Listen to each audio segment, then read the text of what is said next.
Hey folks, chat should be open. If somebody can drop something in there and let me know if the video and audio is working okay, that'd be great.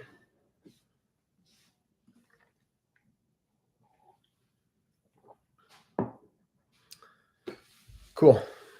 Thanks, Sergey. Thank you. We'll give it just a little bit for some more people to join. The participant count on my side is kind of sporadic, actually. It's going up and down at the same time. Let me also ping the channels and remind folks that it's on now.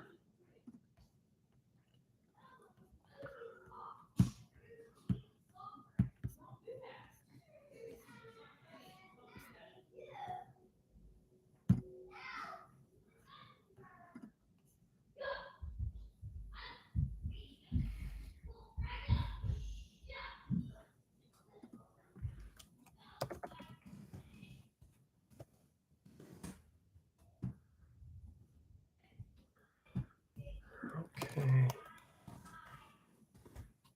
I'm just repinging the Discord and also in Telegram.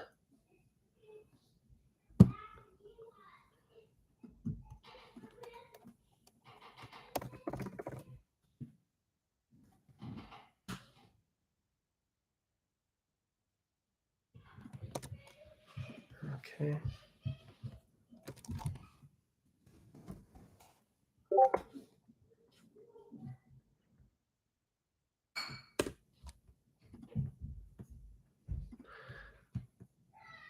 Okay, I'm going to assume that this is about the crowd that we'll have. Looks like maybe there's 40, give or take, people online. I'll just start with an outline since it does look like there's some more people coming on the call, and then we'll actually get into it. So originally we had scheduled this time to be, well, actually about 45 minutes ago, to have a meeting with Urs. Urs had agreed to meet with us as well. Let me see if I can share my screen. Can I not do that here? Oh, that's going to be a real pity. Oh, so apparently I can't actually share my screen. That sucks. I will put in Discord, actually right now, a PDF, which is the questions. Here are the questions we were going to review. Okay, and even though you guys can't actually see the questions and I have no way to screencast them here on YouTube right now, I will go ahead and actually read some of these out as well. I also wanted to share a image of the DM that I got from Urs and talk through the timeline a little bit. So I will also put this into Discord. Let me grab that image.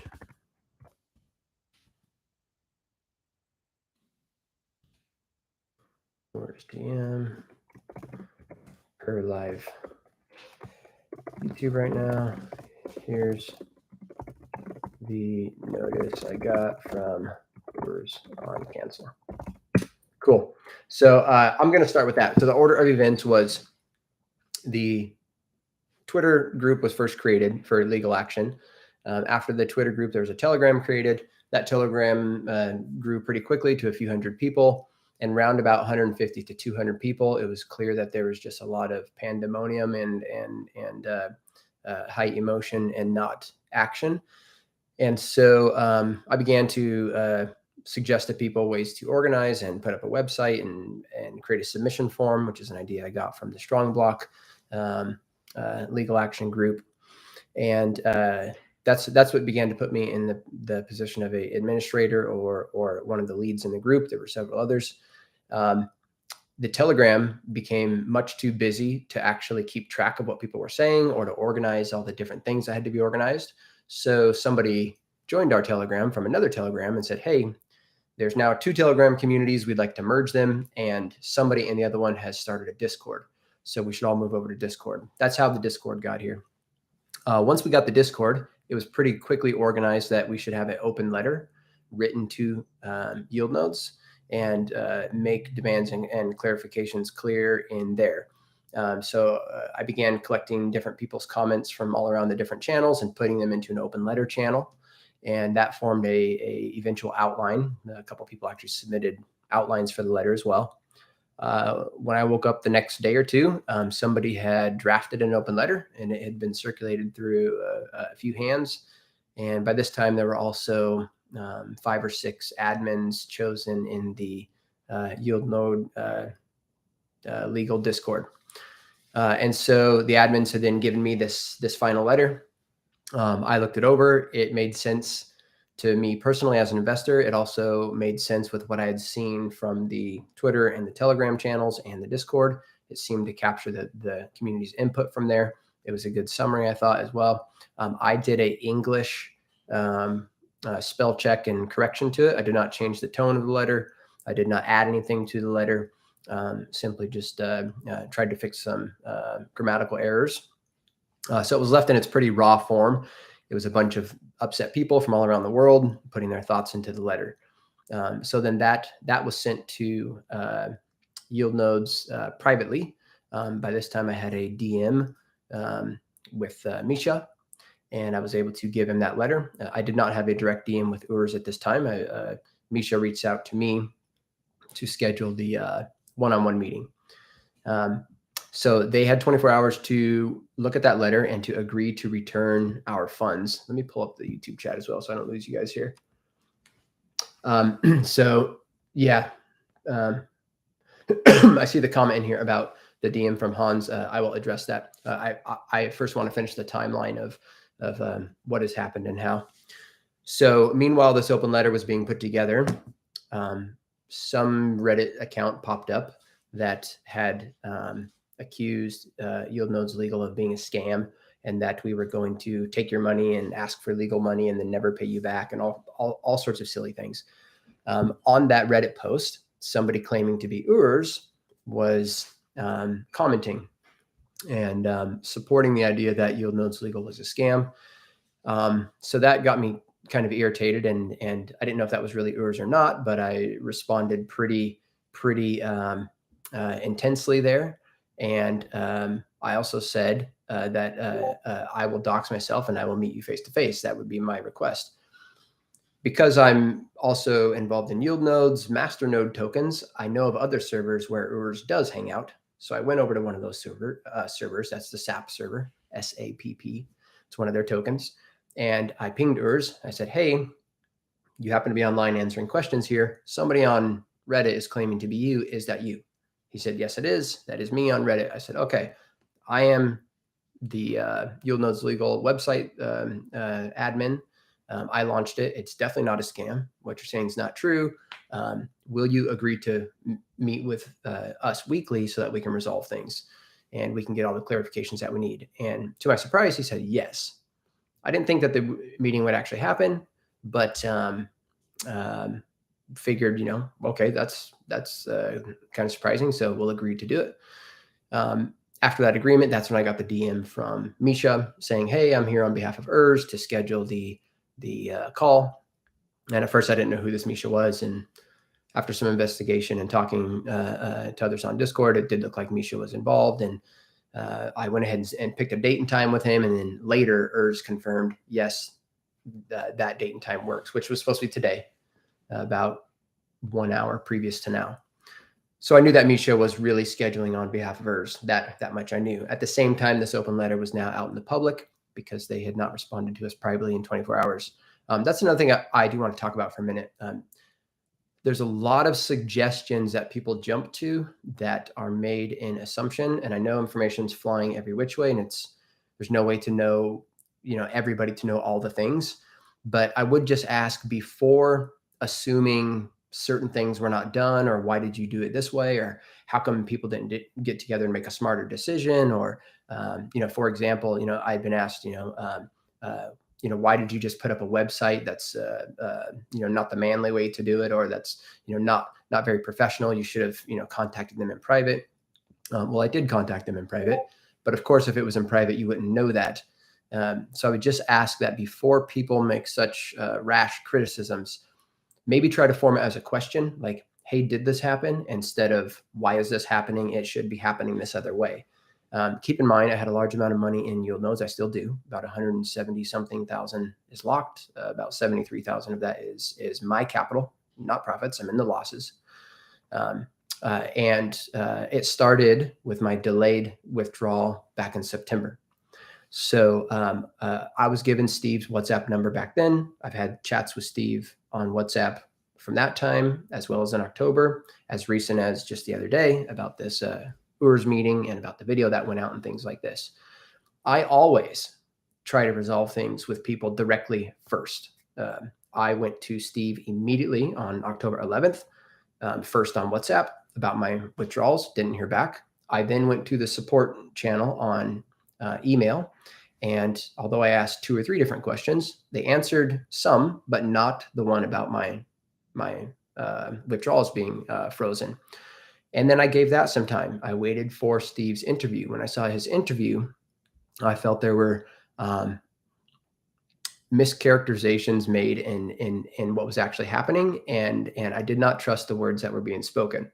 I did not have evidence at that point. I just didn't trust what Steve said in that interview.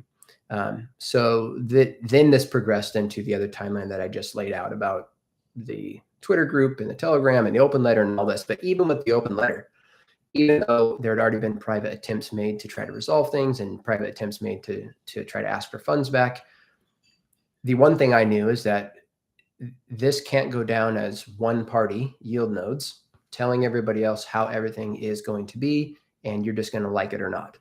I think they should hear from their investors, people who gave them the money to do what they're doing. And so I wanted people to be able to have that voice back to them. So that's why I founded the site. That's why I helped people organize these things. I have not submitted any legal reports to any law enforcement. I have not contacted any attorneys or law offices myself.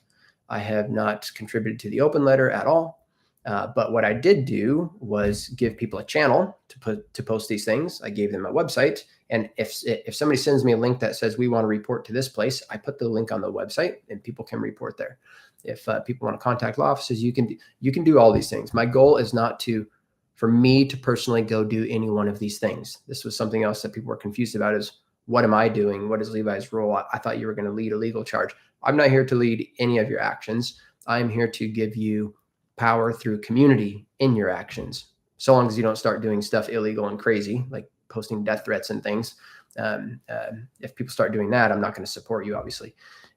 But if people are doing things that strike me as reasonable and lawful, and they want to band together, I'm making tools and platforms to help people do these things. So all that said, we had the open letter. They had the private ability to respond. They did not. They did not agree to return the capital. They had 3 days in public to agree to return capital. They did not. They posted a response on their website and completely disregarded the ask to return the capital. Because of that, we proceeded, all the people on Discord proceeded with the research into the companies, into the blockchain, gathering that information, wanting to post that publicly, as well as reporting to law enforcement agencies, as well as contacting legal representation. And so that continues to this time. Now, there's nothing I can do to stop, obviously, 1,000 people from doing whatever they want to do on those fronts. I personally thought that it would be better to not engage in as much reporting. That's Levi's personal opinion, not what I'm saying the group should do, because I thought if this were to be resolved and if we had a chance of getting capital back, it would be most likely to do it directly with them in exchange for something that they want. And to find out what they really want, it would be great to actually talk to them. And so that's what I've been striving for constantly. That gets us up to why the meeting was canceled and why the video was taken down. Again, I posted the DM that I got from URS. I got it yesterday, October 23rd, my time. That would have been about 5 out of 24, about 19 hours ago, something like that, give or take, doing quick math here.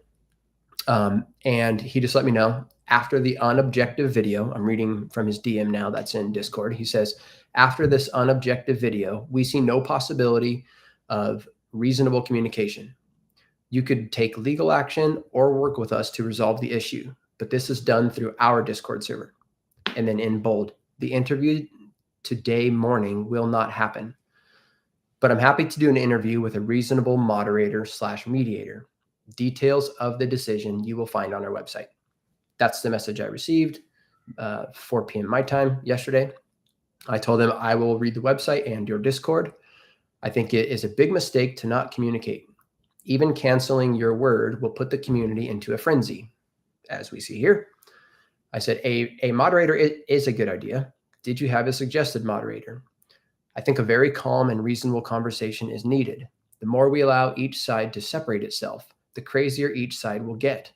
If you are willing to admit it, both sides are very unobjective, as even your claims on Reddit that we, YieldNodes Legal, is a scam. We can fix this relationship and errors, but only together, not separate. I thought that was the most reasonable way I could put that, given his seemingly reasonable complaint that the video was not correct. The video being not correct is no different than the post that YieldNodes Legal is a scam. There's two parties embroiled in a conflict, and you've got fog of war and lack of organization and craziness boiling on both sides. Some things each side are saying are going to be correct. Some things each side are saying are going to be wrong. And most things each side are saying are going to be unknown. But my point was that continuing to not actually have a discussion is actually the worst thing that could happen, because one of two things is going to happen. YieldNodes turns out to be legitimate and everything they said is proven true, and YieldNodes Pro is a major success, or it's not. What they said is not true, and YieldNodes Pro is not a success. Of course, there's a middle ground of situations where, well, what they said is true, but YieldNodes Pro doesn't become successful because the assets weren't profitable, or all these sorts of things. But the thing that we care about in this group is, in order to get our capital back, are you truth tellers that are doing strange things that are hard to understand, or are you liars that are scamming? I do not know the answer to this question. I want to be clear about that. I personally do not know whether they are mastermind manipulators or whether they are honest people that have strange websites and tokens and made some ridiculous mistakes. But that answer is also uninteresting to me, because it does not affect the outcome of, do I get my capital back? And I don't think it affects your outcome of, do we get the capital back either? Because I don't know the answer to this question. That's why I've not reported anything or asked for law enforcement. And that's why I am unsure exactly about what the next step would be with YieldNodes. All I can do is base things on actions and the patterns that I've seen so far. So that's at least a recap of where things are at. I'm going to hop into some of the questions, but I'm going to the questions that we were going to ask Urs, but I'm just going to check out the chat here as well and see what you guys are saying. Should U.S. investors go to the FBI as to help clear us from being involved in trading with illegal countries? Okay, so this is another thing that is unclear to me, and another reason I wish Urs would not have backed out of this meeting. I've seen claims that, hey, U.S. citizens cannot invest into Iranian power plants due to sanctions. Makes perfect sense. People, plenty of you have sent me links about this and the law on this and all sorts of things. What I've seen YieldNodes claim as well is that you will not be investing into these things, and that you'll be able to direct or possibly direct your funds, or that they're aware of the issue and something like that. As far as should you go to the FBI, I don't know. I'm not a god mind in this scenario, unfortunately, and I don't mean that condescending. I'm just trying to say, as an admin, I'm a peer of you. I know what you knew, or I know what you know, and I'm trying to navigate the same situation you are. I'm trying to prevent my own emotions, both positive and negative, from deceiving me in how I make my next steps. This is why I've not reported anything. This is why I've not taken any strong positions or claims against anyone in favor of YieldNodes Pro or against. All I can do is point to the facts as I can find them, as best as I can find them. And I can say, based on these facts, it seems reasonable to my conscience and to my reason or my logic that the outcome might be X or Z. And based on that, I'm going to go this way. So the first thing I saw was that YieldNodes was not giving their investors a voice. So I stepped up and gave myself a voice and other people a voice. But as far as everything else, it's speculation at this point. Indicators to me, I will say this. I have 0% trust for any words that come from YieldNodes, Steve and Urs. It does not mean that I'm saying they are definitely criminals. I'm just saying I will listen to what they say, and I will consider it for my next set of investigation and my next set of reasoning, but I'm not going to believe it. And this also goes for folks in our Discord. Unfortunately, it's an open Discord. We only have 400 or 500 form submissions. There's 1,200 people in the Discord or more. I don't know who the people are that are messaging me. I've had several scams attempt to get my information or pretend to be people from YieldNodes and things like this. So I have to be extremely careful. At the same time, I do get tips and information that I do think are accurate that I then have to figure out how to navigate. So it's a very non-transparent and screwed up situation, but I do believe in truth and reason and goodwill, and that's what I'm following to navigate this. Let me grab another question. There will be a replay. Yes, I turned on the replay for the chat as well. This video should be posted on the channel. I would like everybody to see it.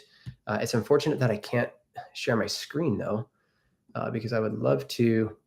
Maybe I can post a link to it. I can do that in the description. I'll post a link to the DM with Urs in the description. I will also post a link to the questions. We can do that. Why was the last video deleted? Yeah, that's a great question. There were a couple reasons that it was deleted. One, there were some things that popped up in the video that we didn't actually want to pop up in the video. And two, the DM from Urs and the canceling of the meeting was another good reason to put it on pause. It was not deleted. I should clarify that. It was not deleted. It's still there. I just set it to private temporarily. This group as a whole, YieldNodes Legal, it needs to now figure out what its next step is. We had a path. We had a step that we were going to take, meet with Urs, ask the hard questions, continue revealing the data in order to get the capital back, or go to legal and law, of which some were already going to the law enforcement anyways. That was an easy path to keep. However, now that there is no meeting with YieldNodes and there is no path for us to have these conversations, and they haven't responded to getting the capital back, I would assume what the group is probably going to want to do is just go the legal route or the law route, but I don't know that for a fact. But it puts everything into question for me because, one, what is the next step? Is it just to go straight to legal and law enforcement? And in that case, it doesn't make sense to me to keep putting out videos. That would be a very unwise thing to do, I would think. I would think that the videos would serve as pressure and proof to YieldNodes themselves. It's not going to help law enforcement if we make YouTube videos, in other words. Just keep the data yourself and give it to law enforcement if that's what your goal is, I would think. Unless I'm missing something. And so it didn't seem any harm to me to take it down for those two reasons. Help the current situation by supposedly, relieving some of the pressure that YieldNodes is bringing up, but also because it did have some things in there that we didn't mean to have in there. Your response to cancellation is perfect. Hey, thanks. I thought about it last night. I was going to go ahead and schedule this live call anyways, but like I said, I just wasn't exactly sure what to schedule or talk about. Why was the video taken down? We just addressed that. Thanks for doing this vid. You are very, very, very welcome. The group is mixed on whether they are incompetent or devious. That was what I was hoping to determine from the Urs interview. Same here. Ask the hard questions and the answers would give us a better read. That's exactly what I was hoping. And I posted that several times in the Discord and the Telegram, that I think the worst thing to do is separate the parties more. The better thing to do is bring them together, because I'm still open. I keep saying this I'm sure you've read it. High hopes, low expectations. My high hopes are the same high hopes that I have in every situation in life. I always hope for the highest good for the most people, for the best outcome, even if it's naive or childish. But my expectations are low because my actions aren't going to necessarily act on naive hopes. But it doesn't mean that I can't maintain good hopes and goodwill towards somebody, even if my actions require that I act against that hope. Example: wouldn't it be the best case if everything YieldNodes said is true? YieldNodes Pro launches with all these amazing assets. They take the 10% capital they have left, 12x it and turn it back into the 130% that they had or whatever. And everybody gets their capital back and their profit, and both communities are restored and there's no hard feelings. Of course, this is like the utopia outcome, I would think. If you think about what is the ultimate good outcome with the least amount of turmoil and damage to people, it would be something like that. I hope for that. I truly do. Why would you hope for anything less? It would be asinine to hope for a worse world. Okay, that's one thing. That's hope. On the other side, my expectations are low. Why? Because I'm not naive and I'm not ignorant and I'm looking at the facts. And unfortunately, most of the facts I see don't support that hope becoming a reality. So high hopes, low expectations. I really wanted to get in that meeting though, and have Urs answer those things to see, to see if there would be any more indications, because either it's going to prove more that the story is true or it would prove more that the story is false. And canceling the meeting, unfortunately to me, is another indicator that it's not a very transparent thing. Even though there's a future date now, there seems to always be a future date. Please wait. The deposit is going to be paid and delayed. Okay, please wait till next month. Oh, actually, it's not going to be paid at all. Please wait till next quarter. Please wait till next year. Hey, we'll meet with you. Actually, we won't meet with you. We're only going to meet with you if it's on our terms, but it has to be later. And it's what's the future meeting date? I see that question in there, Pedro. There isn't one. There was no actual date set. I asked him what mediator you would like to use. He didn't list a mediator. All I know at this point is what you know. He was open. Urs proposed to me the idea that there could be a future interview. It had to be reasonable, whatever reasonable means, which is on their terms. There needs to be a mediator, and it would be on their Discord. So it's a reversal of the original agreement. And again, I don't know if it will actually happen or if we'll actually set anything up. It's just yet another promise. But just as the website had many promises about YieldNodes that didn't come through, that's not my fault. That's just the facts. I don't have a lot of confidence in those promises. Can you give a high-level discussion on what you guys found in the blockchain transaction so far? Yeah, we found man, there's a ton in there so far. There's a great site called breadcrumbs.com or breadcrumb.com. If you just look for, blockchain or Bitcoin breadcrumb, something like that, you can go in there and it's a free tool. You can go into your own YieldNodes account, look at your own wallets that you use for deposits, paste them in there and look at the exact same thing that we're looking at. There's nothing secret that the folks are doing here in the YieldNode legal group investigating those. They're simply clicking through all the wallets, looking at where stuff has come to and come from and what the dollar amounts are. Michael's PowerPoint was like 20 something slides. We spent several hours looking through it and I had to ask 20 questions and we only got through the first 5 or 6 slides before I could really understand everything he was talking about. Just because I'm not an expert in blockchain analysis and I wanted to double and triple verify a lot of things. The outcome of that was there's so much to go on. It probably needs to be broken down into smaller pieces. One video about one wallet at a time, or one video about analysis of each finding. So one example was, hey, when deposits go into YieldNodes, why don't they go, well, back up a few steps. If you look at the FAQ on YieldNodes, which I guess I'll post a link to this as well in the description, but you can go to the web archive and look at yieldnodes.com, go to their FAQ page and look at the question about, is my deposit held in Bitcoin? The answer is no. Your deposit is held in USDT, which is confirmed on Discord. We use USDT to rent the servers, the masternode servers, and we use USDT to then buy masternode tokens. So you would expect deposits going into YieldNodes to go into a wallet that eventually goes to USDT and then or swap for USDT and then purchases their masternode tokens. We didn't see that with the ones that we were looking at, but we do see that it goes into some kind of obfuscation process where your deposit goes in, it's split among 1,000 or more wallets, 1,600 wallets, 1,800 wallets, things like this, and then later eventually lands back into a centralized wallet and off to places like SendWire.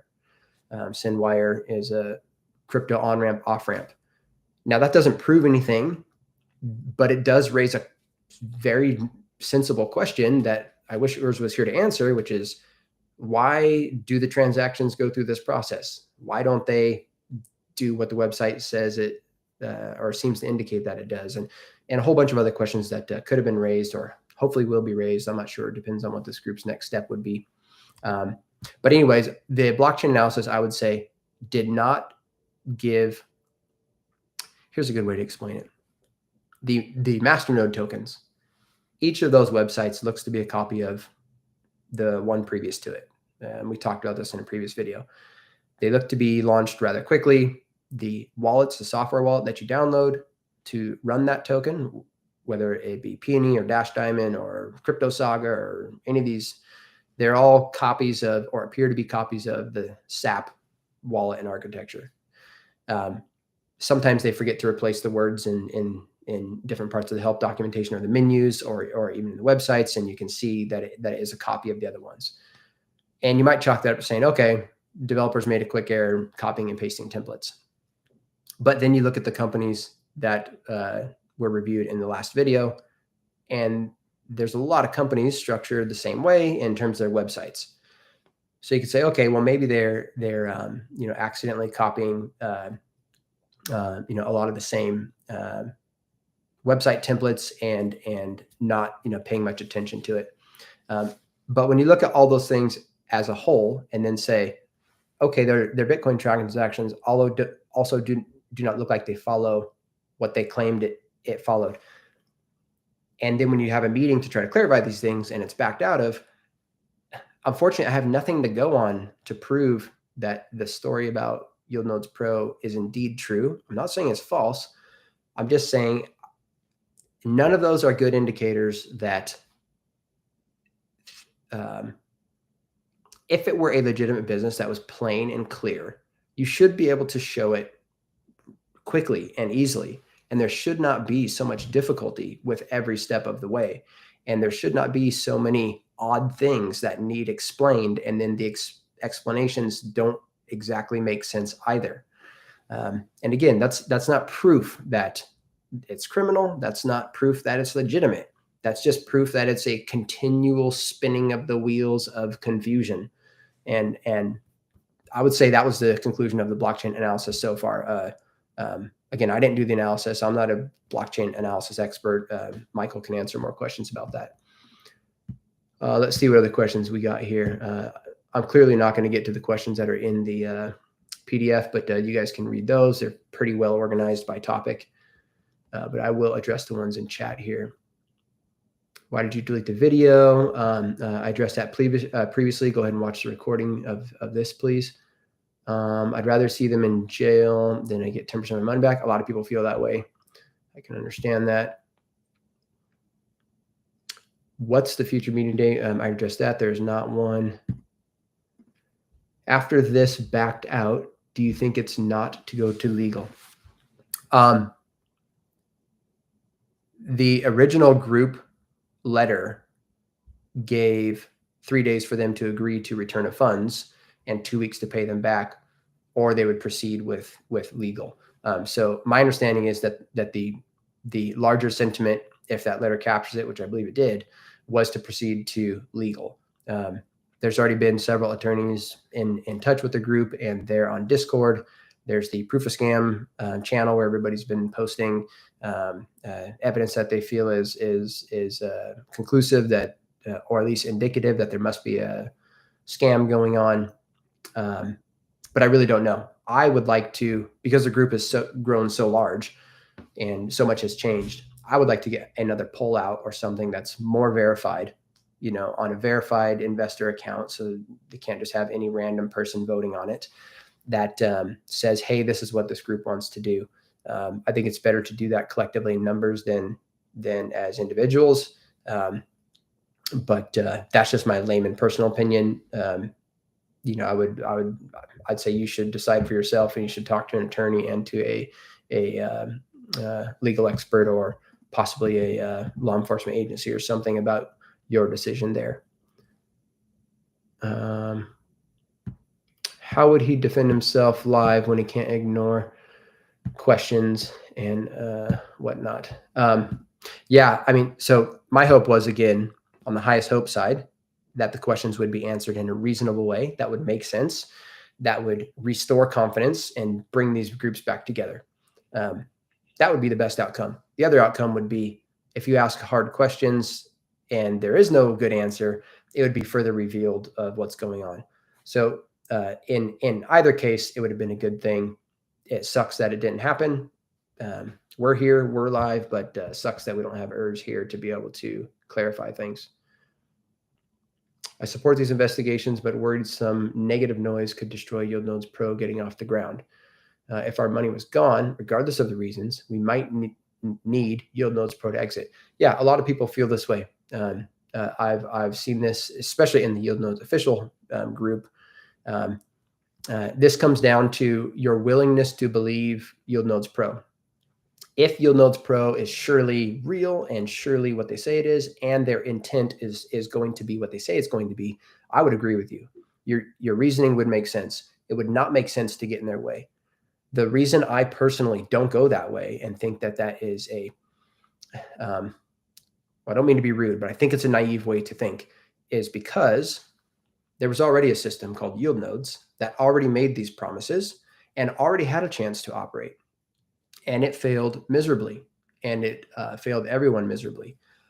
For me, whether that's due to incompetence or their lack of abilities to run it, or carelessness or recklessness, or criminal activity, or just being liars, whatever the reason, it's not a trustworthy track record. And so the YieldNodes story to me, and the YieldNodes vision and the YieldNodes platform is also not a trustworthy thing to me, because it's the same people. So whether they ruin the first one by intent or lack of ability, I don't want them taking my money to the second one, where the stakes are way higher. They started YieldNodes with all the capital coming in massive profits. They're starting the real assets, by their admission, with only 10% of the collateral left, and they're going to bring it back up to the 130% that we had before. That is extremely difficult and extremely risky. And so to me, it seems like they're taking on a much harder challenge with the same people and the same track record as the easier challenge that already didn't work out. So that's why I don't trust the YieldNodes Pro side. That's why I just want out. That's why I don't care if they keep the profit. I would love them to keep the profit. I just want the capital. To be clear, that is saying you can keep the, what is that, roughly $100,000 that is profit. Keep it. Just give me my capital. You can keep the profit and run YieldNodes Pro with it. Pay all the other YieldNodes Pro users. I would be fine with that. I want to keep them to. I want them to keep their agreement, but they don't tell me why they stopped withdrawals and deposits. And even they claim they lost 120% compounds, they shouldn't deliver proof. Right. And since we're probably not going to do the blockchain video, I will say this, and I will drop this into Discord right now as well, that if you were to look at all of the tokens that they masternoded and that they claimed themselves to keep, tokens they noted and kept collateral in How do you get 10% volume and other excuses? Okay, so I just pasted an image in the Discord. You can see it over there. For those that can't see it, it's a list of how many tokens is that? Maybe 10, 15 tokens that the YieldNodes website shows that they were noting and that they kept our collateral in. Those tokens, we've mapped the price from the July audit, where they had 130% collateral, to the October 8th price, the day of the payout.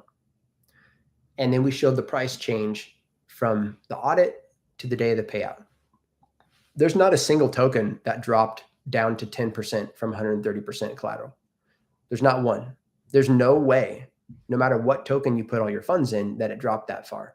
And as a matter of fact, the average is 52%, and the median is 46.8%. And the max is 113%. There's several that are near or over 100%. Which company owns the Byrake exchange? Not sure, but it is the same team as YieldNodes, is what they claim. Or group, same group, however you want to say that.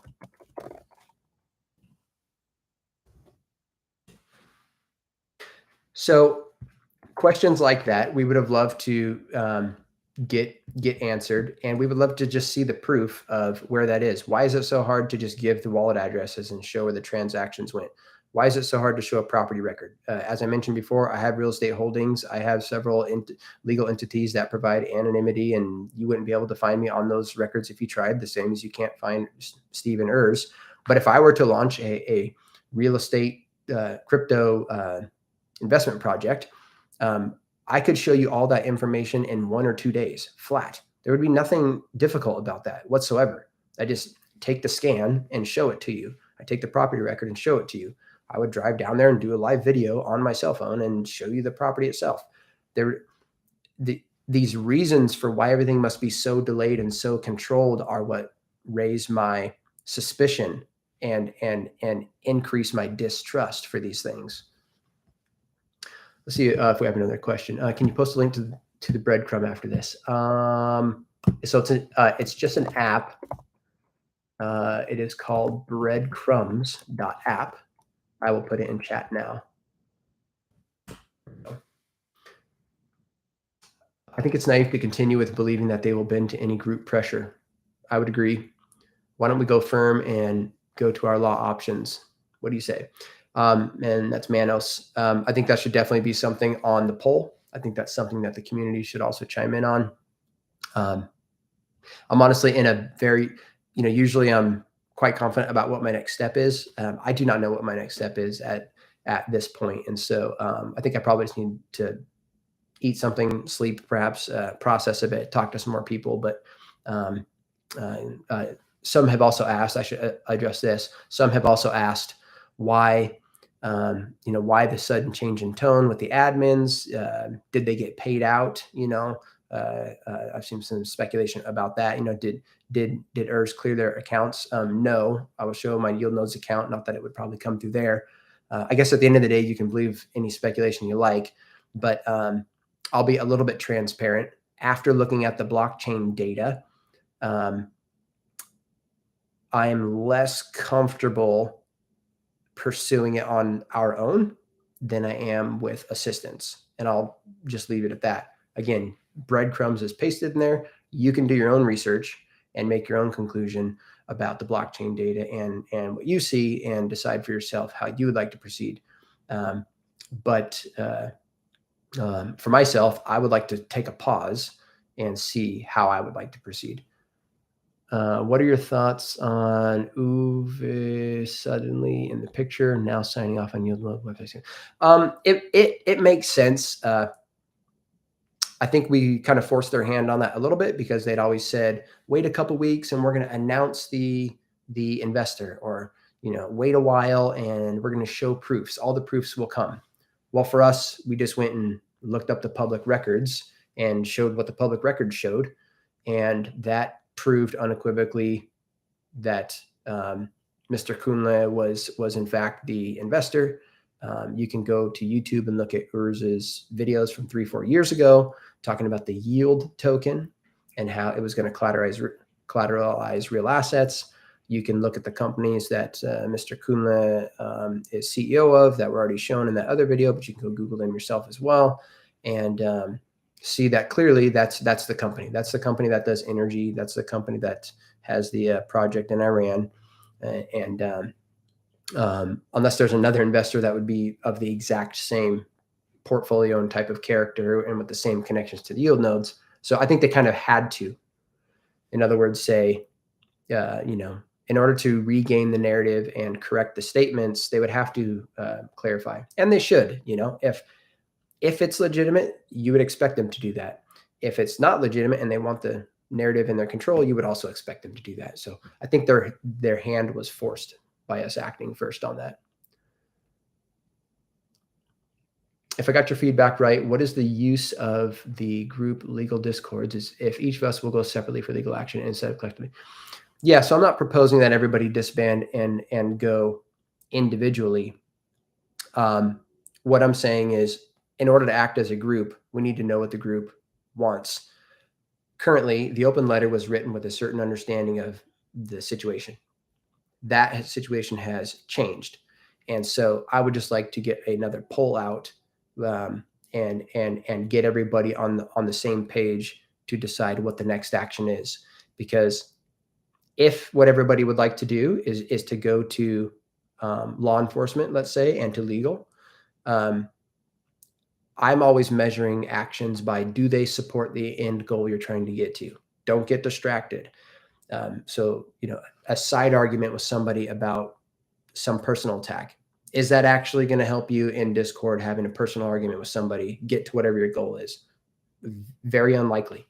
Okay, I would apply the same logic to this. If the goal is law enforcement and legal and action of law, does creating YouTube videos help that? I don't see how it does, to be honest. But the YouTube videos do help the public influence and the public sphere. So if the goal is to do something in the public sphere, then this would make sense to continue with the YouTube videos. There would then have to be a question of what kind of content should be released and why and when in order to support that goal. But to me, it's not clear how the social channels and the YouTube exposure is going to help any kind of legal and law case.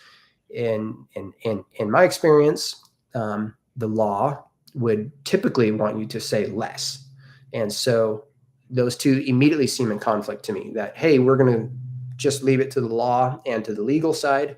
Therefore, let's continue putting as much information out as we can. It would seem that you should keep that information in a treasure trove privately and give it to the law enforcement or to the attorneys to decide if there's a case or not a case.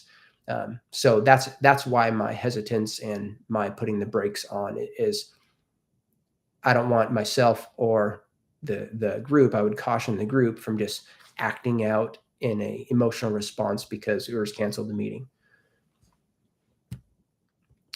All we ask is transparency from YieldNodes, legitimacy, and hard facts. I agree. Why is it so difficult if trusted them with our money? Yep, I agree, Wormwater. That was why we were going to have the meeting. Unfortunately, they backed out of having the meeting and providing that transparency. They did say there can be a future meeting. That's an open promise. I don't know if I believe it, but there could be a future meeting, but it has to be on their terms in their Discord with a mediator. If we think that's going to help whatever our goals are, we can talk about that or have a poll about it. Could you clarify what you mean by how you feel after doing blockchain analysis? Do you believe the YieldNodes team more, or did it make you believe in the, so in other words, the question from Test Shorts is, after the blockchain analysis, do I now believe the YieldNodes team more, or does it make me believe them less? It did not give me any more confidence toward YieldNodes, that's for sure. It did not give me proof against them. It just raised an equal or more number of questions than I already had. So if I take a 10,000 foot step back from this picture, this is what I see. Crypto project forms, 100% returns, 3 years running. Okay, that's highly suspect, but it's high risk, high reward. Maybe it'll work. Turns out everybody's funds get frozen. Okay, that's one indicator. The language that I've seen and the actions I've seen in my personal interpretation are abusive and controlling, and I'll say are abusive and controlling tactics, emotional control and manipulation tactics. So I already don't trust the language. The websites for the tokens and the wallets for the tokens were scrappy at best, and I also didn't trust that. To then learn that the websites and the many companies, although they may be legitimate, maybe they're whatever excuse you want to say or whatever explanation YieldNodes wants to give, for me, I don't trust the websites and I don't trust the company structure. Then to see that there's the power plant built in Iran and Mr. Kunle's quote on their own website that they will disregard all U.S. sanctions. That's also concerning to me. That's not something I would do. That's not an individual that I would want to be involved with at all. That's highly illegal in my country, and I want to be as far away from that person as possible. The fact that they would be the person I'm investing in and somehow my partner would be ridiculous. So that's another odd thing. Reviewing his Facebook and his other socials as well, and seeing his activities and business relationships in China are also concerning to me. So that's two countries that I'd rather not have close ties with. And when I put all these things together, each thing seems too strange for me.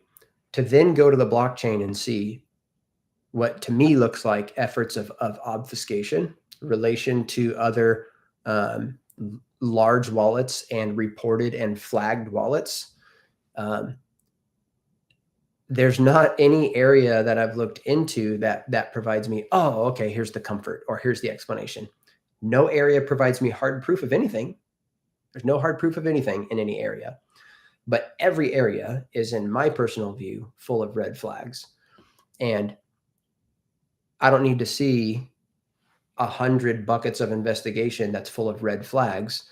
I just need to see hard evidence that proves everything is fine, and then I would continue, or more and more buckets of red flags in every area I look, which is what I do see. And for me, that's enough to say, I don't think I'm going to figure this thing out. I don't think I can figure this thing out. And I don't think I want to figure this thing out. And so I would rather not continue to try to prove these high hopes or to try to get them to agree to this relationship to return the funds. I don't see either one of those things panning out. I don't see a great YieldNodes Pro future panning out for me personally. And I don't see a path.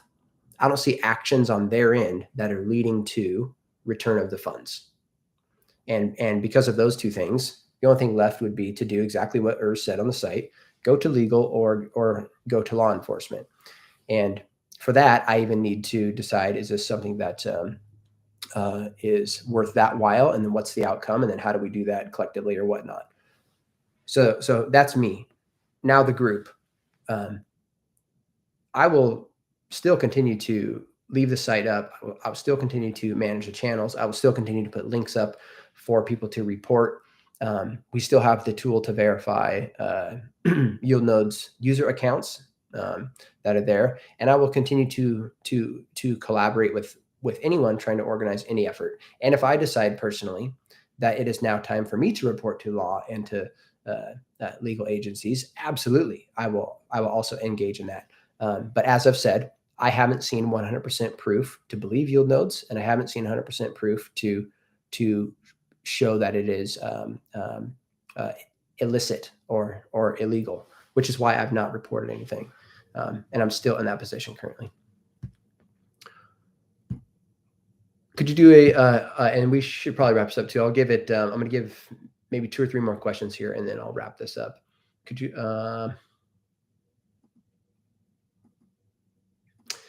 Why do you think it's taking so long for them to show proofs?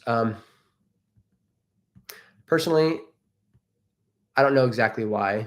I look at that, and to me, it says because there's something to hide, or you're not. There's either something to hide, or you're at least not being transparent. That's what it says to me. I'm willing for that mind to be changed, but that's why I think they're delaying the proofs, is to control the narrative. Could you do a quick explanation on how they're supposed to going to give YieldNode into YieldNode Pro? No, I won't do that because I'll probably get it wrong, and then they'll make a big blast about how ridiculous and wrong it is. You can go to the YieldNodes official Discord, and it's full of explanations about how they're going to do that. And they're going to convert your balance to NFTs, and it's going to be real NFTs tied to the real estate and all these things. I don't understand how it works. I'm honestly 0% interested in that idea. I have, as someone who owns real estate, both individually and in partnerships, I have zero faith in this NFT idea. I'll say that. So I don't care one bit. Can we all get verified on the Discord server ASAP? Yes. Well, I shouldn't say yes. We have built a validation tool, and we have built a database with a system to log into. We are currently trying to connect the two. And just our last admin call was looking over these two systems to verify them. I do think that that is a good step. That is one thing I can say for sure, is regardless of whether or not it gets reported to legal or to law, or if we do negotiations or whatever the outcome, I do think it is a very, very good idea to get as much data collected as possible and verified on everybody's accounts. So I certainly will finish that. That is absolutely my next step. I'm going to read all the questions that are in here and see if I can't summarize.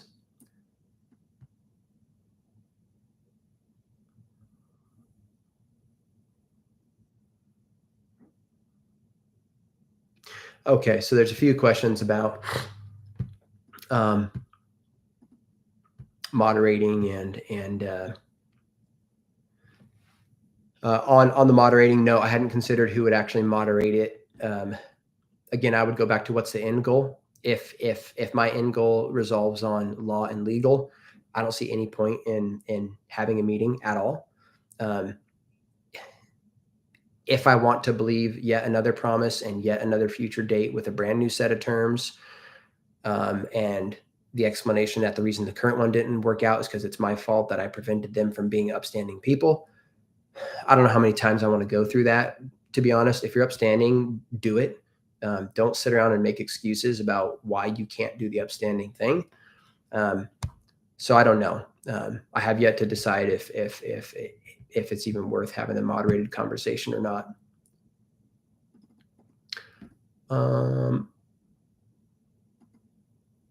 Levi, would you consider starting your own project? I'm not sure exactly what kind you mean. I have a lot of projects. As I mentioned, I have multiple real estate projects. I have long actually wanted, I mentioned this in the YieldNodes official Discord as well, because I'm constantly trying to understand the investors over there and share my thoughts with them as well and try to reach common ground. The one thing I've always wanted to do is actually have a YouTube channel that takes communities that are very polarized and discusses very difficult and hard things and try to find common understanding or resolution. At least try to get people to exercise the ability to hear an opposing view. I think it's a real shame how polarized the world is becoming overall, and how quickly we jump to conclusions, and how ignorantly we can all act at times, myself included. So yeah, I've always wanted to start a YouTube channel about that. And funny enough, the one thing that me and YieldNodes Pro and probably ERS has in common is I have a huge heart for community and underserved community, and helping people get together to benefit one another. And that's actually what part of my real estate holdings is for. And so yes, I've considered that. I've also considered how distasteful it would be to launch something like that out of the aftermath of something like this, especially when it's, if this turns out to be a scam. Let's say let's pretend that that's the case. If that were to be the case, I think it would be viewed as a scam. If I were to launch any other kind of project, I think it would also be viewed as or potentially viewed as a dishonorable thing to do. So I'm thinking about all that, but at the same time, many people are requesting that the admins form their own project. There was a channel put in Discord called The Future where people said, hey, we'd like to discuss what to do next. And we've received many messages about things like, if you guys ever form a project, we trust you so much and we love your research. We love how thorough you are and how transparent you are. We would want to support you. But I just think it's a little too early to be talking about that stuff still. But let's keep in touch, I guess. Last one here. Let's see. Would love to subscribe to your YouTube channel. I don't have it yet, but if I make it, Stadia, I'll put in the Discord, I suppose. Levi, would you want to continue leading and fronting this group with the assistance of the likes of Michael Frazzi, et cetera, for the time being, or do you want to pass it on to others? Yeah, so that will largely depend on where my personal decision lands and if it lands in the same direction as the group. So if the group says, hey, we want to pursue posting videos and exposing this group and doing all these things, and if I decide I don't, I will absolutely give admin rights. Actually, several people already have admin rights, even to the Google domain services. There's at least one other person that has admin rights, and yes, I will add any admins that have proven themselves through this to help run things. If I decide in the same direction as the group, then I will continue, but I will still add admins. So either way, there'll be more people supporting things. Okay. Levi, please answer the defamation question. Did I miss something about defamation? Can you post what you mean, test shorts? Maybe we'll take this as the last. Er's response to the last video was a bit threatening towards you in terms of defamation. Did you receive some? Oh, no, I didn't receive anything like that from him. He did ask me to something along the lines of keep your community calm or keep them under control, or, please do something like that so that we can reach a resolution, but it wasn't threatening in any way whatsoever. I responded to him the same. Hey, please also on your side, try to keep people over there understanding as well. I didn't really know how to interpret the first part of his post on their website about what he was saying about Jesus. I don't know if that was translation failure or if it was like a hint at a threat, or I wasn't sure what. But no, I've received no threats in private ever from Urs or Steve at all. There's been the one public threat that Steve made, that if anybody were to participate in lawsuits or things like that, why should we reward that kind of behavior? And I've already addressed that, but his words were, why should we reward that kind of behavior and unlock their account or bring in our assets, things like that. Okay, guys, we're going to call it there. That's an hour. Thank you all for joining, of course. And as I mentioned, we'll be on the Discord. I'm going to let my mind kind of decide what next steps are. You're all very, very welcome. Yes, you're welcome as well. And I would also encourage you to take a breath, go outside or something, maybe take a day, maybe go see a family member or a friend or something like that, or go to a quiet spot or whatever it is you do, play some music, whatever. And let this kind of sit in the background for a minute so that you can come to it with a little bit more fresh view and eyes. And I will do the same. This is not going to be solved fast. It's not like we're about to get our money back tomorrow or it's all over with. YieldNodes isn't going anywhere. Steveners aren't going anywhere. We aren't going anywhere. It's okay to take a breather for a day. It's been a pretty nuts trek so far. So we'll see you around. Thanks, everyone.